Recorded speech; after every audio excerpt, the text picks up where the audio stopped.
স্বাগত জানাই আপনাদের প্রিয় রোজ বাংলা ইউটিউব চ্যানেলের পর্দায়। সরাসরি চোখ রাখবো এই মুহূর্তের সেরা 10টি খবরের দিকে। বিস্তারিত খবরে যাব তার আগে একটি ছোট্ট রিকোয়েস্ট রাখবো, অবশ্যই আমাদের ভিডিও আমাদের খবরগুলো আপনার পছন্দ হয়ে থাকলে একটি লাইক করে আমাদের উৎসাহিত করবেন, প্রচুর পরিমাণে শেয়ার করে দেবেন ভিডিওটিকে, আর নতুন এসে থাকলে চ্যানেলটিকে সাবস্ক্রাইব করার পর পাশের বেল আইকনে ক্লিক করে দেবেন আমাদের খবরাখবরগুলো প্রত্যেক দিন সবার প্রথমে দেখার জন্যে।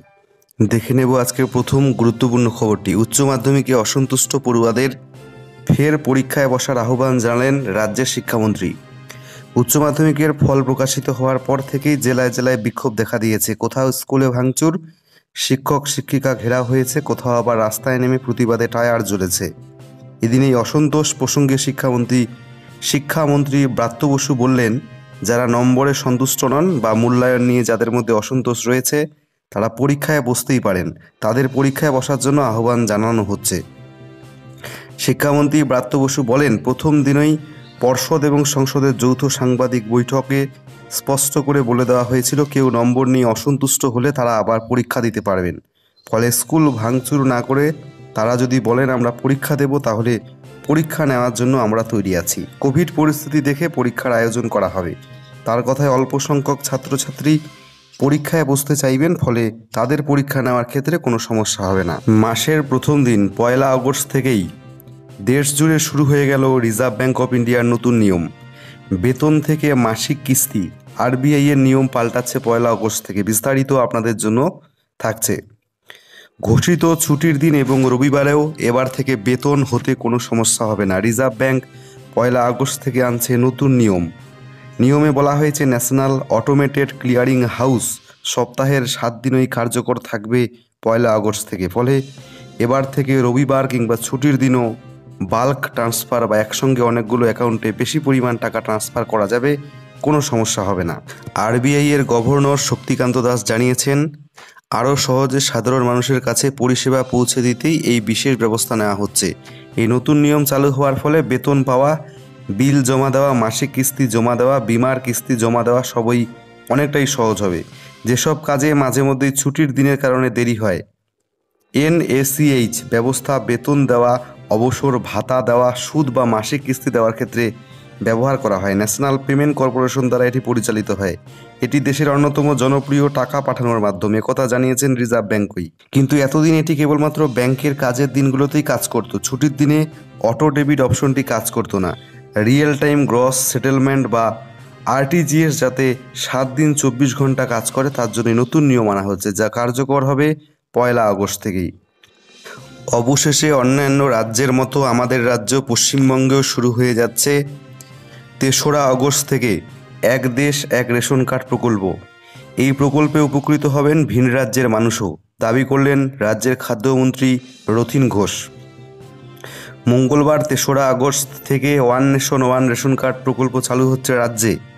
ভিন রাজ্যের যে কোনো নাগরিক রেশন কার্ড দেখিয়ে বায়োমেট্রিক দিয়ে 50% রেশন সামগ্রী সংগ্রহ করতে পারবেন রাজ্যের যে কোনো রেশন দোকান থেকে।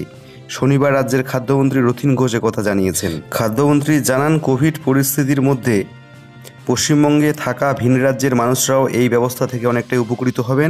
তারা তাদের রাজ্যের রেশন কার্ড দেখিয়ে আমাদের রাজ্যের যে কোনো রেশন দোকান থেকে খাদ্য সামগ্রী তুলতে পারবেন। এছাড়াও তিনি জানান, দুর্নীতি রুখতে SMS সিস্টেম চালু হচ্ছে এবার থেকে। যারা রেশন তুলবেন তারা SMS পেয়ে যাবেন। তিনি বলেন, রেশন তোলাকে কেন্দ্র করে আগে যেসব দুর্নীতির অভিযোগ উঠত, নতুন ব্যবস্থায় তা অনেকটাই বন্ধ করা যাবে বলে তিনি আশাবাদী। স্টুডেন্ট ক্রেডিট কার্ডের ঋণ বা লোন নিয়ে একটি গুরুত্বপূর্ণ আপডেট আপনাদেরকে জানাবো, এবং যারা আবেদন করেছেন তাদের মধ্যে কারা আগে স্টুডেন্ট ক্রেডিট কার্ডের মাধ্যমে ঋণ পাবেন সেটাও জানাবো। স্টুডেন্ট ক্রেডিট কার্ড ঋণ মিলবে সমবায় ব্যাংক থেকেই। প্রফেশনাল কোর্সের আবেদনকারীদের দেওয়া হবে অগ্রাধিকার। স্টুডেন্ট ক্রেডিট কার্ডের ঋণ আপাতত শুধুমাত্র সমবায় ব্যাংকের মাধ্যমেই দেওয়া হবে বলে ঠিক হয়েছে। সেক্ষেত্রে যেসব আবেদন অন্যান্য ব্যাংকে জমা পড়েছে সেগুলো সেখান থেকে বিভিন্ন জেলার সমবায় ব্যাংকগুলোতে পাঠিয়ে দেওয়া হচ্ছে। এই প্রক্রিয়া ইতিমধ্যেই শুরু হয়ে গিয়েছে। এছাড়াও ঋণ অনুমোদনের ক্ষেত্রে কাদের অগ্রাধিকার দেওয়া হবে সেটাও চূড়ান্ত করে ফেলেছে উচ্চশিক্ষা দপ্তর। যে সকল পড়ুয়া প্রফেশনাল কোর্সে ভর্তি হতে চেয়ে এই ক্রেডিট কার্ডের লোনের জন্য আবেদন করেছেন তাদের অগ্রাধিকার দেওয়া হবে বলে ঠিক হয়েছে। এর মধ্যে MBA, ইঞ্জিনিয়ারিং, আইন ইত্যাদি কোর্স রয়েছে। দপ্তর সূত্রে জানা গিয়েছে, আবেদনকারীদের একবারে অনুমোদন না দিয়ে ধাপে ধাপে তা দেওয়া হবে। এই ধরনের প্রফেশনাল কোর্সের জন্য প্রায় ইতিমধ্যে 25,000 আবেদন জমা পড়েছে বলে মনে করা হচ্ছে। তো বুঝতেই পারছেন, অনেক ছাত্রছাত্রী আবেদন করেছেন, ভাবছেন এখনও পর্যন্ত কেন তাদের ঋণের টাকা অনুমোদন পাচ্ছে না। তো আপনাদেরকে জানিয়ে রাখি যে শুধুমাত্র সমবায় ব্যাংকের মাধ্যমে এই ঋণের টাকা দেওয়া হবে, তাই অন্যান্য ব্যাংকে যে আবেদনপত্রগুলো জমা পড়েছে সেগুলো সমবায় ব্যাংকে পাঠানোর কাজ শুরু হয়ে গেছে এবং প্রচুর আবেদন পড়েছে, 50,000-এর বেশি মোট আবেদন জমা পড়েছে। তাই প্রথম দিকে যারা প্রফেশনাল কোর্সের জন্য আবেদন করেছেন তাদের ঋণটা মঞ্জুর করা হবে, পরবর্তীকালে বাকি ছাত্রছাত্রীদের ঋণের ব্যবস্থা করা হবে। অবশেষে আলবিদা, রাজনীতি থেকে আলবিদা বাবুল সুপ্রিয়র। সাংসদ পদ থেকেও ইস্তফা দেবেন জানালেন ফেসবুক পোস্টেই। রাজনীতি ছাড়ছেন আসানসোলের বিজেপি সাংসদ বাবুল সুপ্রিয়। শনিবার বিকেল 4টে নাগাদ ফেসবুকে দীর্ঘ পোস্টে সে কথা নিজেই জানিয়েছেন। স্বাভাবিকভাবেই তিনি যে বিজেপি ছাড়ছেন তা পরিষ্কার হয়ে যায় তার ওই পোস্টে। বাবুলের ওই পোস্ট ফেসবুকে ছড়িয়ে পড়তেই জল্পনা শুরু হয়ে যায়। তাহলে কি সাংসদ পদত্যাগ করতে চলেছেন তিনি?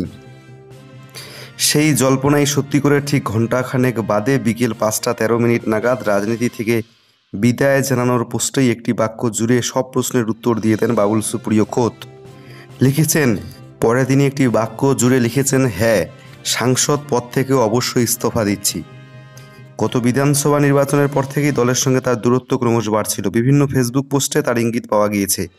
একের পর এক পোস্টে দলীয় নেতৃত্বের একাংশের ওপর ক্ষোভ উগরে দিতেও দেখা গিয়েছে। বঙ্গ বিজেপির রাজ্য সভাপতি দিলীপ ঘোষের সঙ্গে তার দ্বন্দ্ব বারে বারে প্রকাশ্যে এসেছে সাম্প্রতিক অতীতে। সম্প্রতি কেন্দ্রীয় মন্ত্রিত্বের পদ থেকে বাবুল বাদ পড়তেই সেই দূরত্ব আরও বেড়েছিল। তারপর বেশ কিছু দিনের নীরবতা, শেষমেশ বাবুল সুপ্রিয় জানিয়ে দিলেন রাজনীতি তো ছাড়ছেনই, তার সাথে সাথে সাংসদ পদেও আর থাকছেন না তিনি, দিচ্ছেন ইস্তফা। দুশ্চিন্তার অবসান।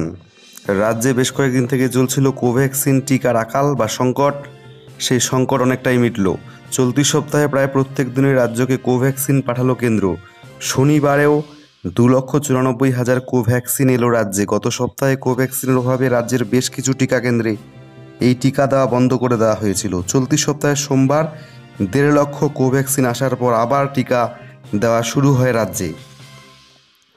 যে সকল টিকাগ্রহীতার দ্বিতীয় টিকা বাকি রয়েছে তাদের আগে টিকা দেওয়ার নির্দেশ দেন রাজ্যের মুখ্য সচিব। স্বাস্থ্য দপ্তরের তরফ থেকেও দ্বিতীয় টিকাকে অগ্রাধিকার দিতে জেলা স্বাস্থ্য আধিকারিকদের উদ্দেশ্যে নির্দেশিকা দেওয়া হয়। তবে এই সপ্তাহে যোগান বাড়ায় কোভ্যাক্সিন টিকাকরণ আরও অনেকটাই গতি পাবে বলে মনে করা হচ্ছে। প্রসঙ্গত, রাজ্যের অনেক বাসিন্দাই প্রথম ডোজ হিসাবে কোভ্যাক্সিন নেওয়ার পরে রাজ্যে কোভ্যাক্সিনের সংকট দেখা দিয়েছিল, ফলে তারা অনেকেই সমস্যায় পড়ছিলেন, দ্বিতীয় ডোজ নিতে পারছিলেন না। তাদের জন্য স্বস্তির খবর হলো দীর্ঘ প্রতীক্ষার অবসান। রাজ্যের শিক্ষক শিক্ষিকাদের জন্য সুখবর দিল রাজ্য সরকার। শিক্ষকদের সুবিধার্থে, শিক্ষক শিক্ষিকাদের বদলির সুবিধার্থে এবার উৎসশ্রী নামে নতুন প্রকল্পের উদ্বোধন করলেন শিক্ষামন্ত্রী ব্রাত্য বসু। এবার শিক্ষক শিক্ষিকাদের জন্য নয়া প্রকল্প চালু করল রাজ্য সরকার। মুখ্যমন্ত্রী আগেই ঘোষণা করেছিলেন এই প্রকল্পের কথা। বাড়ির কাছে স্কুলে বদলি চাইলে সরকারি স্কুলের স্থায়ী শিক্ষকরা এবার থেকে একটি অনলাইন পোর্টালে আবেদন করতে পারবেন, জানিয়েছিলেন মুখ্যমন্ত্রী। পোর্টালের নাম দেওয়া হয়েছিল উৎসশ্রী। নিজের জেলা বা নিজের বাড়ির কাছে যে সমস্ত শিক্ষক শিক্ষিকারা বদলি চান তারা সেই পোর্টালের মাধ্যমে আবেদন জানাতে পারবেন নিজেই। আর এবার সেই প্রকল্পেরই উদ্বোধন করলেন শিক্ষামন্ত্রী ব্রাত্য বসু। আগামী 2রা আগস্ট থেকে এই পোর্টালের মাধ্যমে বদলির আবেদন জানাতে পারবেন শিক্ষক শিক্ষিকারা। এমনকি বদলির জন্য আবেদন করতে পারবেন শিক্ষাকর্মীরাও। শিক্ষামন্ত্রী জানিয়েছেন, উচ্চশ্রী পোর্টালের উন্নতি কীভাবে করা যায় তার জন্য আগামী 31শে আগস্ট পর্যন্ত পরামর্শ দেওয়া যাবে। এটির সঙ্গে 20 জন আধিকারিক গোটা প্রক্রিয়ার ওপর নজর রাখবেন। পাশাপাশি দুয়ারে সরকার প্রকল্পেও এই প্রকল্প থাকছে বলে জানিয়েছেন তিনি। জানা গিয়েছে, এই পোর্টালে গিয়ে ফর্ম ফিল আপ করতে হবে শিক্ষক শিক্ষিকাদের। কোথায় বদলি হতে যান তা জানাতে হবে অনলাইনে। আবেদনের পর ওই আবেদনের প্রক্রিয়া কতদূর এগোলো সেটিও রিয়েল টাইম ট্র্যাকিংয়ের মাধ্যমে দেখা যাবে। পাশাপাশি বদলির আবেদনের সময় কোনো রকম সমস্যা হলে টোল ফ্রি নম্বরে যোগাযোগ করা যাবে। সেটি হলো 180010231445। পাশাপাশি রয়েছে হোয়াটসঅ্যাপ নম্বর। সেই নম্বরগুলো হলো 8902602519 এবং 62922633300। কোনো অভিযোগ থাকলে আপনারা কিন্তু ইমেলও করতে পারেন তাদের। রাজ্যের প্রায় প্রত্যেক মহিলাই মুখ্যমন্ত্রীর নতুন প্রকল্প লক্ষ্মীর ভাণ্ডার প্রকল্পের জন্য অপেক্ষা করছিলেন। তো আপনাদের জন্য সুখবর, ইতিমধ্যে কিন্তু আবেদন ফর্ম বেরিয়ে গেছে। আপনারা ইতিমধ্যে দেখতে পাচ্ছেন সেই আবেদন ফর্ম। এই আবেদন ফর্মে কিন্তু আপনাদেরকে আবেদন করতে হবে। 16ই আগস্ট থেকে কিন্তু দুয়ারে সরকার কর্মসূচি শুরু হচ্ছে, সেখানে গিয়েই কিন্তু মহিলাদের এই লক্ষ্মীর ভাণ্ডার প্রকল্পে আবেদন করতে হবে। সেখানে সম্পূর্ণ বিনামূল্যে আপনাদের কিন্তু এই লক্ষ্মীর ভাণ্ডার প্রকল্পের এই আবেদনপত্রটি আপনাদেরকে দেওয়া হবে। রাজ্যের সমস্ত মহিলারাই কিন্তু আবেদন করতে পারবেন। তো আপনাদেরকে আরও একবার জানিয়ে রাখবো কারা কারা আবেদন করতে পারবেন। শুধুমাত্র মহিলারা আবেদন করতে পারবেন। সেই আবেদনকারী মহিলা পশ্চিমবঙ্গের স্থায়ী বাসিন্দা হতে হবে। আবেদনকারীর নিজের নামে ব্যাঙ্ক অ্যাকাউন্ট থাকতে হবে। তাদের অবশ্যই তার নামে একটি ব্যাঙ্ক অ্যাকাউন্ট কিন্তু থাকতে হবে, না থাকলে অবশ্যই তাড়াতাড়ি ব্যাঙ্ক অ্যাকাউন্ট তৈরি করে নিন। তাদের বয়স 25 থেকে 60 বছরের মধ্যে হতে হবে, তাহলে কিন্তু আবেদন করতে পারবেন।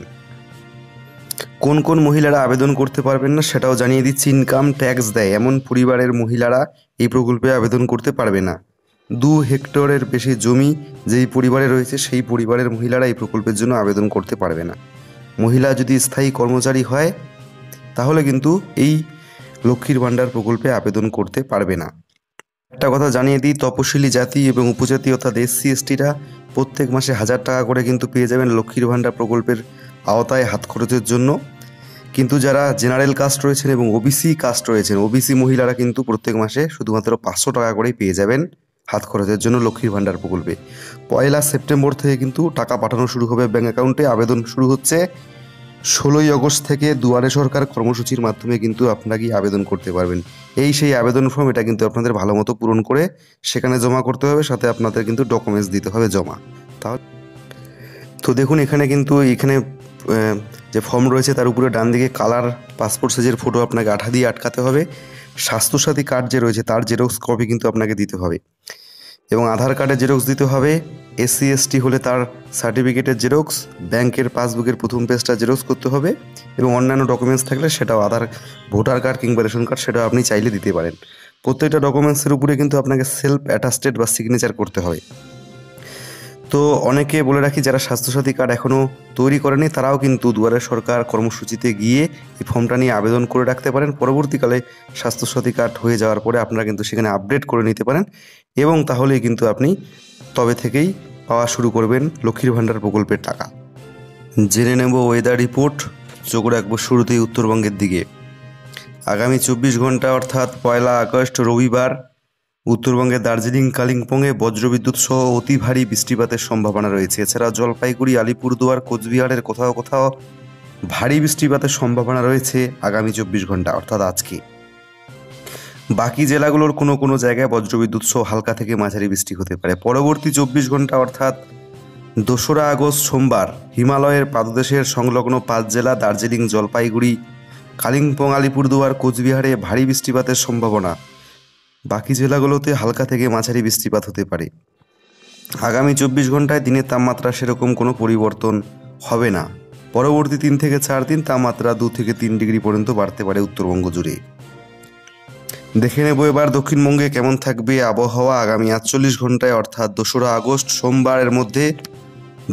দক্ষিণবঙ্গের কোথাও ভারী বৃষ্টিপাতের সম্ভাবনা না থাকলেও সব জেলার কোথাও না কোথাও বজ্রবিদ্যুৎ সহ হালকা থেকে মাঝারি বৃষ্টিপাতের পূর্বাভাস রয়েছে। আগামী 2 দিন দিনের তাপমাত্রা সেরকম কোনো পরিবর্তন না হলেও পরবর্তী 3 দিনে তাপমাত্রা 2 থেকে 3 ডিগ্রি পর্যন্ত বাড়তে পারে দক্ষিণবঙ্গেও।